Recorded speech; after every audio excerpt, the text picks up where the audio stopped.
ایک بہت بڑی ذمہ داری امت پر عائد ہو چکی تھی، کیونکہ اسلام کی سرحدیں کافی دور تک جا چکی تھیں۔ جیسے کہ فتوحات اسلامیہ میں نے عرض کیا ہے، ملک شام، ایران، یمن، مصر، فلسطین، یہ سارے علاقے دائرہ اسلام میں آ چکے تھے، حتیٰ کہ آذربائیجان تک کا علاقہ۔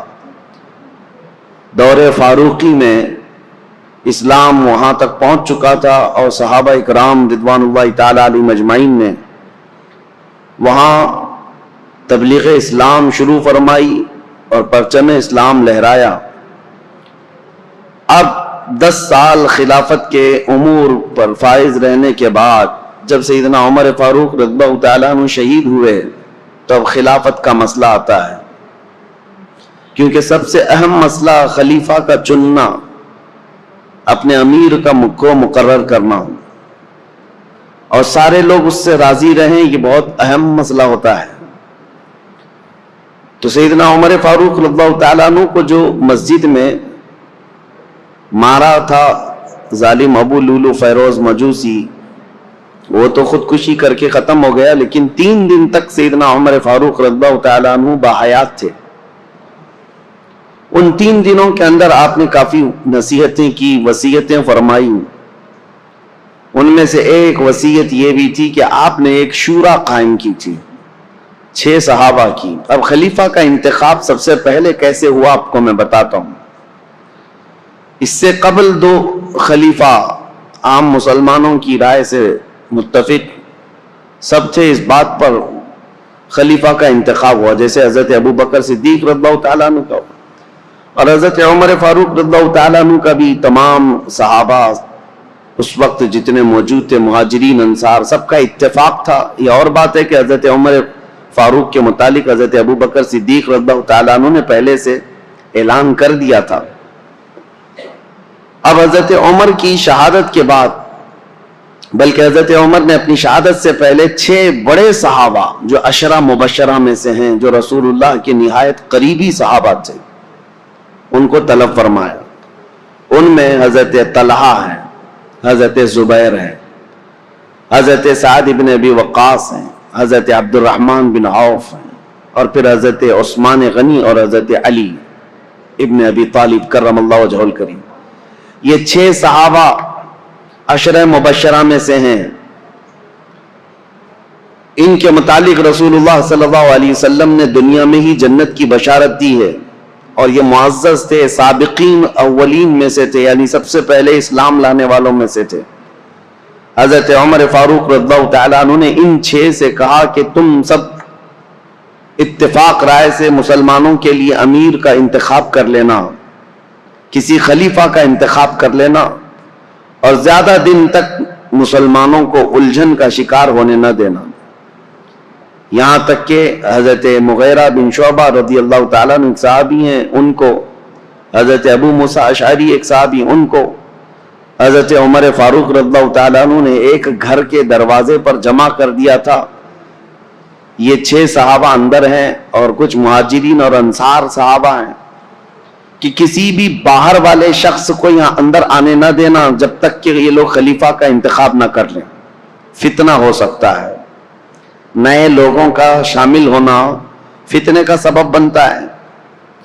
حضرت عمر فاروق رضی اللہ تعالیٰ عنہ کی یہ بڑی دور اندیشیاں ہیں۔ میں ابھی اور بھی آپ کو بتاؤں کہ ان کی سیاست کیسے تھی حضرت عمر فاروق کی، جس کی وجہ سے معاملات کتنے ٹھیک ٹھاک تھے۔ 6 لوگوں کے اوپر آپ نے یہ ذمہ داری چھوڑی۔ اب انتخاب کیسے ہوا، خلیفہ کو کیسے منتخب کیا گیا، کیسے الیکٹ کیا گیا یا سیلیکٹ کیا گیا؟ اس کا طریقہ یہ رہا کہ حضرت عبد الرحمن بن عوف، ان کا بڑا کردار ہے، اس میں بڑا اہم رول ہے۔ یہ پہلے مدینہ طیبہ میں مہاجرین اور انصار صحابہ کے پاس قریب جا جا کر کے ان کی رائے لیتے تھے۔ تم بتاؤ تمہاری رائے کیا ہے، تم بتاؤ تمہاری رائے کیا ہے، رسول اللہ صلی اللہ علیہ وسلم کے اصحاب میں سب سے افضل اب کون ہے اور کس کو خلیفہ ہونا چاہیے؟ تو اکثر مہاجرین اور انصار حضرت عثمان غنی کے بارے میں کہتے تھے۔ کہ حضرت عثمان بن عفان کو ہونا چاہیے، کیونکہ وہ داماد رسول بھی ہیں اور اسلام پر ان کا بڑا احسان ہے امت پر، اور بڑے فیاض ہیں، سخی ہیں، اس اعتبار سے۔ اب اس کے بعد سب کی رائے لے کر کے حضرت عبد الرحمن بن عوف آئے اور پھر حضرت عمر فاروق کا انتقال ہو گیا۔ پھر یہ 6 لوگ بیٹھے ہیں تو عبد الرحمن بن عوف کھڑے ہوئے، کہا میری تو خواہش نہیں ہے خلیفہ بننے کی۔ حضرت عمر نے 6 لوگوں کا نام دیا تھا کہ 6 میں سے کوئی بھی ایک منتخب کر لو، میری تو خواہش نہیں ہے خلیفہ بننے کی۔ تو ان کی بات پر حضرت سعد بن ابی وقاص کھڑے ہوئے، کہا میری بھی خواہش نہیں ہے خلیفہ بننے کی۔ 2 تو نکل گئے۔ اس کے بعد حضرت عبد الرحمن بن عوف نے کہا یہ تعداد کو اور کم کرنا چاہیے۔ حضرت زبیر سے پوچھا آپ کی کیا خواہش ہے؟ کہا کہ میں اپنے لیے نہیں، حضرت علی کے لیے میں اپنے آپ کو ترجیح دیتا ہوں۔ سجیسٹ کیا کہ میری طرف سے حضرت علی کرم اللہ وجہہ الکریم۔ حضرت طلحہ سے پوچھا گیا آپ کی کیا رائے ہے؟ انہوں نے کہا میں اپنی جو خواہش ہے یا میرے خلیفہ بننے کی اگر کسی نے امید رکھا ہو تو میں یہ سارا قربان کرتا ہوں حضرت عثمان غنی کے ہاتھ پر۔ 2 اور کم ہو گئے۔ حضرت طلحہ نے کہا میری خواہش نہیں ہے، میں حضرت عثمان کو سجیسٹ کرتا ہوں، اور حضرت زبیر نے کہا میں حضرت علی کو سجیسٹ کرتا ہوں۔ 4 کم ہو گئے یہ 6 کی شورا کی جماعت میں۔ پہلے 2 تو انہوں نے کہا ہم خلیفہ کے امیدوار ہے ہی نہیں۔ تو جب یہ 4 پیچھے ہٹ گئے تو اب حضرت علی اور حضرت عثمان 2 بچے تھے، حضرت عبد الرحمن بن عوف۔ اب ان دونوں کے درمیان کسی کو منتخب کرنا ہے، تو پہلے حضرت عثمان غنی کے پاس گئے، نہیں پہلے حضرت علی کرم اللہ وجہہ الکریم کے پاس گئے، کہا میں اللہ کے احکام اور رسول اللہ کی سنت پر اور آپ سے ہم سے پہلے جو گزر چکے 2 خلفاء کی سنت پر آپ سے بیعت لینا چاہوں، تو آپ کا کیا ارادہ ہے؟ حضرت علی رضی اللہ تعالیٰ عنہ نے فرمایا دیکھا جائے گا۔ آپ نے اتنا ہی جواب دیا، اور اس کے بعد حضرت عبد الرحمن بن عوف نے کہا کہ اگر میں آپ کی بیعت نہ کروں، حضرت علی سے پوچھا آپ حقدار ہیں، ابھی امیدوار ہیں؟ حضرت عبد الرحمن بن عوف خود کہتے ہیں اگر میں آپ کی بیعت نہ کروں تو آپ میرے لیے کس کو مشورہ دیں گے آپ کے علاوہ؟ حضرت علی نے کہا اگر آپ میرے ہاتھ پہ نہیں بیعت کرنا چاہتے ہیں تو میں مشورہ دیتا ہوں کہ عثمان بن عفان کے ہاتھ پہ بیعت کرو۔ حضرت عبد الرحمن بن عوف پھر حضرت عثمان کے پاس آئے، کہا میں اللہ کے احکام اور رسول اللہ کی سنتوں پر اور 2 پیشتر خلفاء کی سنتوں پر آپ سے بیعت لینا چاہوں۔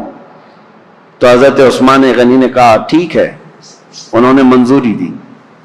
پھر حضرت عثمان غنی سے حضرت عبد الرحمن بن عوف نے یہ پوچھا کہ اگر میں آپ سے بیعت نہ کروں، آپ حقدار ہیں، آپ خلافت کے مستحق ہیں، اس کے باوجود اگر میں آپ کے ہاتھ میں بیعت نہ کروں تو میرے لیے کسی دوسرے آدمی کے متعلق آپ مشورہ دے سکتے ہیں، میں کس کے ہاتھ میں بیعت دوں؟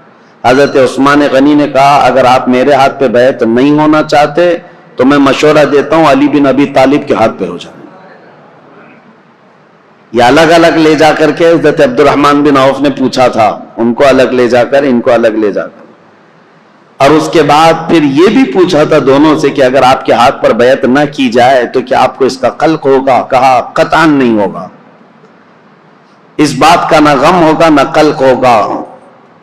اس کے بعد حضرت عبد الرحمن بن عوف، مہاجرین اور انصار سب جماعت موجود تھی، اس جماعت کے درمیان آئے، اور یہ 6 صحابہ عشرہ مباشرہ یہ بھی آئے۔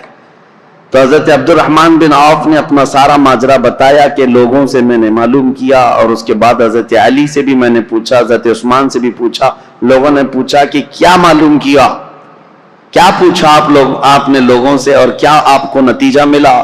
تو حضرت عبد الرحمن بن عوف نے کہا جو مجھے نتیجہ ملا وہ یہ ہے کہ حضرت عثمان کا ہاتھ پکڑتے ہیں اور کہتے ہیں میں اللہ اس کے رسول کے احکام پر ان کے ہاتھ پر بیعت کرتا ہوں۔ عبد الرحمن بن عوف رضی اللہ تعالیٰ عنہ کی بڑی عزت تھی، آپ نے جیسے ہی بیعت کیا سیکنڈ نمبر پر سب سے پہلے حضرت علی کرم اللہ وجہہ الکریم نے بیعت کیا، کہا کہ ہم حضرت عثمان ابن عفان کو خلیفہ برحق تسلیم کرتے ہیں۔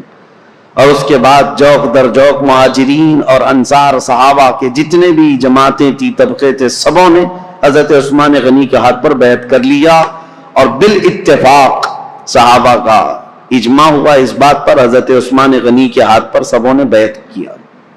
لیکن ایک مسئلہ تھا، حضرت عثمان غنی رضی اللہ تعالیٰ عنہ خلیفہ تو مقرر ہو گئے، اس خلیفہ کے انتخاب میں تقریباً 15 سے 20 دن کا عرصہ گزر گیا۔ جب حضرت عثمان غنی رضی اللہ تعالیٰ عنہ تشریف لائے تو چونکہ آپ کی ولادت سے لے کر کے اب تک کے حالات اس سے قبل آپ نے سنا ہوگا، پھر مختصر میں آپ کو بتاؤں۔ مکہ مکرمہ میں شریف النفس تھے، طبیعت کے بڑے خلیق مزاج، اعلیٰ اخلاق کے تھے، شرم و حیا کے پیکر تھے۔ جہالت کے زمانے میں بھی کبھی آپ نے بتوں کی پوجا نہیں کی، نہ کبھی شراب نوشی کی، نہ کبھی جوا کھیلا، نہ کبھی گانا گایا۔ عربوں میں تو یہ سب چیزیں مشہور تھیں۔ اسلام لانے سے پہلے بھی آپ پاک باز تھے، عفت شعار تھے۔ حضرت عثمان خود کہتے ہیں کہ میں اسلام میں تیسرے نمبر پر داخل ہوا ہوں، اور حضرت ابوبکر صدیق رضی اللہ تعالیٰ عنہ کی تبلیغ پر تیسرے نمبر پر اسلام لانے والے حضرت عثمان غنی ہیں۔ اور عجیب اتفاق ہے کہ رسول اللہ کے بعد تیسرے نمبر پر خلیفہ بننے والے بھی عثمان ابن عفان، اسلام میں آنے میں بھی آپ کا تیسرا نمبر ہے، اور خلفائے راشدین میں بھی آپ کا تیسرا نمبر ہے۔ حضرت عثمان غنی رضی اللہ تعالیٰ عنہ حضور صلی اللہ تعالیٰ علیہ وسلم کے اصحاب الفیل کا جو واقعہ پیش ہے اس کے 7 سال بعد پیدا ہوئے تھے۔ 7 سال بعد، بعض حضرات نے کہا 6 سال بعد پیدا ہوئے، حضور صلی اللہ تعالیٰ علیہ وسلم کی بعثت کے 6 سال بعد پیدا ہوئے۔ اس اعتبار سے جب جوان ہوئے تو نبی پاک صلی اللہ تعالیٰ علیہ وسلم نے اپنی ایک بیٹی آپ کے نکاح میں دیا، حضرت ام کلثوم کو، اور ان کے انتقال کے بعد میں حضرت رقیہ کو، اور حضرت رقیہ کے انتقال کے بعد حضور صلی اللہ علیہ وسلم نے اپنی دوسری بیٹی حضرت ام کلثوم کو نکاح میں دیا۔ اور یہ حضرت عثمان غنی رضی اللہ تعالیٰ عنہ کے متعلق میرے آقا صلی اللہ علیہ وسلم کا فرمان عالی شان ہے۔ انبیاء کرام علیہ السلام میں حضرت لوط علیہ السلام کے بعد یہ پہلے ہیں جنہوں نے اپنی اہلیہ کے ساتھ اللہ کی طرف ہجرت کی، کیونکہ حضرت عثمان غنی حبشہ گئے تھے ہجرت کر کے۔ جو 70 صحابہ ہجرت کر کے گئے تھے مکہ سے، مدینے کی ہجرت سے پہلے ایک اور ہجرت ہوئی ہے، 70 کے قریب صحابہ، اور اس میں عورتیں بھی تھیں۔ اس میں حضرت عثمان غنی رضی اللہ تعالیٰ عنہ اور ان کی اہلیہ محترمہ حضور صلی اللہ علیہ وسلم کی زوجہ، حضور صلی اللہ علیہ وسلم کی بیٹی، یہ ہجرت کر کے حبشہ گئے تھے۔ اس پر ان کی بڑی فضیلت ہے، ان کو صاحب الہجرتین کہا جاتا ہے، 2 ہجرتوں والا، اور ذو النورین کہا جاتا ہے کہ 2 نور والا۔ اور حضور اکرم صلی اللہ تعالیٰ علیہ وسلم نے یہ بھی فرمایا، اب تک روئے زمین پر کوئی ایسا شخص نہیں جس کے عقد میں ایک نبی کی 2 بیٹیاں آئی سوائے عثمان بن عفان کے۔ حضرت عثمان غنی رضی اللہ تعالیٰ عنہ کے نکاح میں آئی، ایک کے انتقال کے بعد دوسری۔ اور نبی پاک صلی اللہ تعالیٰ علیہ وسلم یہ بھی فرماتے، اگر میری 100 بیٹیاں ہوتی ایک کے بعد دیگرے اگر انتقال کر جاتی تو سب میں عثمان کے نکاح میں دیتا۔ حضرت عثمان غنی کے متعلق میرے آقا یہ بھی فرماتے، یہ میرے دادا، میرے جد امجد حضرت ابراہیم علیہ السلام سے ملتے جلتے ہیں۔ اور یہ بھی فرمایا کہ عادتوں میں، خصلتوں میں حضرت عثمان کے متعلق میرے آقا فرماتے کہ یہ میری عادتوں سے بہت ملتے جلتے ہیں۔ تو یہ رہے ان کے فضائل، یہ رہے ان کے اوصاف، ان کے کمالات۔ بلکہ ان کی فضیلتوں میں سب سے بڑی بات یہ ہے، میرے آقا صلی اللہ تعالیٰ علیہ وسلم کی خود عادت کریمہ تھی، جب عثمان غنی حجرے میں آتے یا رسول اللہ کے پاس آتے، نبی پاک صلی اللہ تعالیٰ علیہ وسلم اپنے کپڑے سیدھے فرما لیتے، اگر پنڈلیوں تک بھی تہبند آ جاتی حضور کی تو آپ سیدھا کر لیتے، اور جب حضرت عثمان آتے تو حضور صلی اللہ تعالیٰ علیہ وسلم سیدھے ہو کر بیٹھ گئے یا اس طرح فرماتے۔ تو صحابہ، حضرت عائشہ نے خود پوچھا تھا کہ عثمان کے آنے پر آپ اس طرح کیوں کرتے ہیں؟ میرے آقا صلی اللہ تعالیٰ علیہ وسلم فرماتے ہیں، کیا میں اس شخص سے حیا نہ کروں جس سے اللہ کے فرشتے بھی حیا کرتے ہیں؟ وہ حیا کے پیکر تھے حضرت عثمان غنی رضی اللہ تعالیٰ عنہ. یہ ان کی فضیلت کے لیے سب سے بڑی بات ہے کہ اللہ کے فرشتے جس سے حیا کرتے ہوں وہ عثمان بن عفان. اب خلافت کا دور شروع ہوا لیکن ان کی قربانیاں بھی بہت ہیں. رسول اللہ صلی اللہ علیہ وسلم کے دور میں ان کے خلافت کا دور بیان کرنے سے پہلے یہ بات بھی ضروری ہے کہ ان کا جو احسان ہے وہ بھلایا نہیں جا سکتا. حضرت عثمان غنی کو اللہ تعالیٰ نے بے پناہ مال سے نوازا تھا. وہ تنہا خلیفہ ایسے ہیں جنہوں نے بیت المال سے پوری زندگی میں 1 روپیہ بھی خرچہ نہیں کیا اپنے لیے، ورنہ دوسرے خلفاء کا وظیفہ مقرر تھا. حضرت ابوبکر کا بھی تھا، حضرت عمر کا بھی تھا، تنخواہ مقرر تھی بیت المال سے.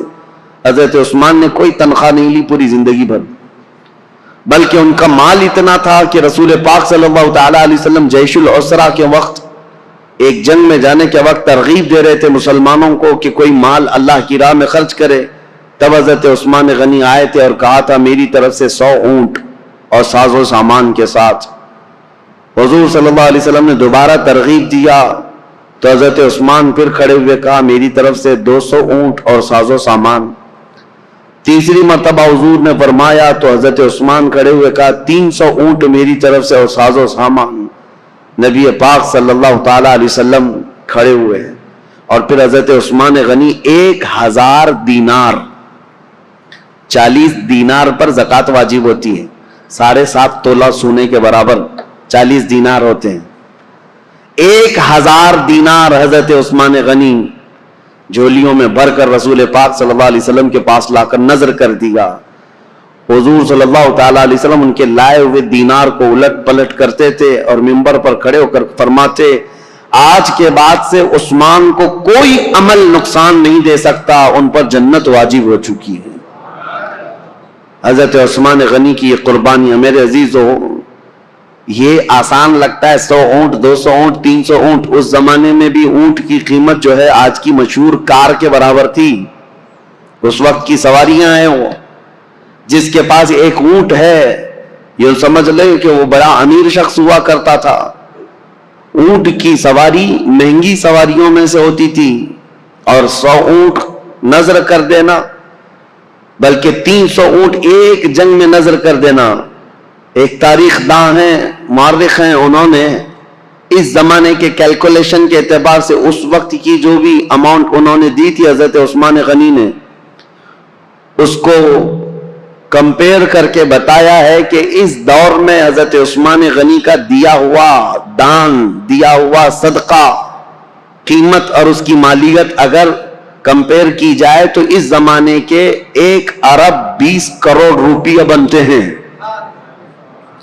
116 کروڑ یا 120 کروڑ کے برابر وہ رقم ہوتی ہے جو آپ نے ایک بار میں دیا ہے. کون ہے جو اتنی خطیر اتنی بڑی رقم میرے مصطفیٰ کریم صلی اللہ علیہ وسلم کے ایک فرمان پر لا کر نظر کر دے؟ حضرت عثمان غنی رضی اللہ تعالیٰ عنہ یہ وہ شخص ہیں کہ جب مدینہ طیبہ میں تشریف لائے تو مسلمانوں کے لیے میٹھے پانی کا ایک ہی کنواں تھا، وہ یہودی کے قبضے میں تھا اور وہ پیسوں سے بیچتا تھا. حضرت عثمان غنی رضی اللہ تعالیٰ عنہ نے حضور صلی اللہ علیہ وسلم کے اس فرمان پر کہ کون ہے جو یہ کنواں مسلمانوں کے لیے خریدے تو اس کے لیے جنت واجب ہے، یہ جنت کی نہر اس کے لیے، اپنے مال خاص سے اس کنویں کو خریدا حضرت عثمان غنی نے اور ہمیشہ کے لیے وقف کیا. بیر روما وہ کنواں آج بھی مدینے میں ہے اور پانی سے لبالب بھرا بھی ہے. مدینے والوں کے لیے پانی کا سب سے پہلے انتظام کرنے والے عثمان بن عفان ہیں. ان کے علاوہ مدینے کی تجارت کا جو سامان ہوا کرتا بازار میں، یہودی پورے مارکیٹ پر قبضہ کیے ہوئے رہتے تھے، باہر سے آتے تجارت کرتے اور پیسہ بہت زیادہ لے کر جاتے. حضرت عثمان غنی نے پورے بازار کو کیپچر کر لیا تھا. یہودی تجارت کے قافلے کو مدینہ آنے سے پہلے ہی روک لیتے تھے اور پورا مال خرید لیتے تھے اور مدینہ طیبہ میں لا کر 10 گنا زیادہ قیمتوں پر وہ مال بیچتے تھے. حضرت عثمان غنی اس طرح تجارت کے قافلے خود ہی 2 منزلیں پہلے ہی جا کر کے پورا قافلہ خریدنے لگ گئے. خرید کر کے مدینے آتے اور یہودی پوچھتے عثمان یہ مال ہمارے ہاتھ بیچ دو. حضرت عثمان نے پوچھا ایک بار کتنا تم بڑھا کر کے دو گے؟ یہودیوں نے کہا کہ جتنے میں آپ خریدا ہے اس کا ڈبل لے لو. آپ نے کہا نہیں، یہ اتنے کم فائدے میں نہیں بیچوں گا. یہودی نے کہا 2 گنا زیادہ، یعنی ٹرپل، 100 کا ہے تو 300 لے لو. حضرت عثمان نے کہا اتنا بھی نہیں. یہودی بڑھاتے گئے، کہا 5 گنا زیادہ میں دے دو. حضرت عثمان نے کہا اتنے میں بھی نہیں بیچوں گا. یہاں تک کہ بات کرتے کرتے یہودیوں نے 10 گنا تک بڑھا دیا کہ اتنے میں مال بیچ دو. 100 میں خریدا ہے تو 1000 میں دے دو. اس سے زیادہ چیلنج کرتے ہیں ہم کہ تم سے یہ مال کوئی نہیں خرید سکے گا، نفع میں ہو بیچ دو. حضرت عثمان نے کہا نہ، مجھے اس سے زیادہ نفع چاہیے، اگر خرید سکتے ہو تو بتاؤ. یہودی عاجز آ گئے، 10 گنا زیادہ میں خریدنے پر بھی وہ نہیں دے رہے ہیں. دوسرے دن سب جب چلے گئے، کہا کہ ہم نہیں خریدیں گے تمہارے مال کو. حضرت عثمان غنی مدینہ طیبہ میں ایک میدان میں وہ پورا غلہ اناج اور قافلے کا تجارت کا سامان سب اتارتے ہیں. اہل مدینہ کو آواز دیتے ہیں جس کو جو ضرورت ہے، جتنی ضرورت ہے وہ اس مال سے لے جا سکتا ہے. انفاق فی سبیل اللہ، جتنوں کو ضرورت تھی سبوں نے مال لے لیا. یہودی آئے اور پوچھا کہ کیا عثمان تم نے مال بیچ دیا؟ کہا ہاں. کتنے نفع میں؟ کہا میرے رب کے ہاتھ میں 70 گنا زیادہ نفع میں بیچ دیا. کیونکہ اللہ تعالیٰ نے فرمایا ہے کہ جو اللہ رب العزت کی راہ میں ایک خرچ کرے، اللہ تعالیٰ اس کو 70 گنا زیادہ عطا کرتا ہے. میں نے بہت بڑا سودا کیا جو تمہاری حیثیت نہیں ہے دینے کی. یہ عثمان ابن عفان ہیں. اب